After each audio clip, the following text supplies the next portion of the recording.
अजित पवारांच्या निधनानंतर राष्ट्रवादी काँग्रेसने मोठा आणि महत्त्वाचा निर्णय घेतला आहे.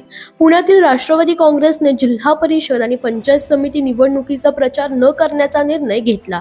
अजित पवारांच्या अपघाती निधनामुळे पक्षात शोककळा पसरली असून या पार्श्वभूमीवर कोणतेही रोड शो, सभा किंवा जाहीर प्रचार केला जाणार नाही.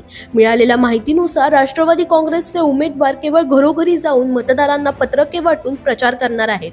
प्रचारात कोणताही गाजावाजा केला जाणार नाही. इतकंच नाही तर निवडणुकीत विजय मिळाल्यानंतरही कुठलीही मिरवणूक काढली जाणार नसल्याचे आदेश पक्षाने दिले आहेत. राज्यात अजित पवारांच्या निधनानंतर 3 दिवसांचा शासकीय दुखवटा जाहीर करण्यात आला आहे. त्या पार्श्वभूमीवरच पक्षानेही शोकाकुल वातावरणात प्रचार टाळण्याचा निर्णय घेतल्याचं स्पष्ट झालं आहे.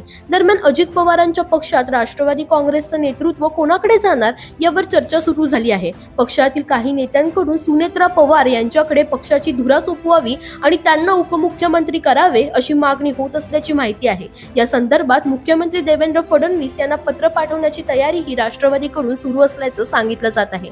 दरम्यान तुम्हालाही अशाच पॉलिटिक्स रिलेटेड अपडेट्स हव्या असतील तर इंडिया लीडरला फॉलो करायला विसरू नका.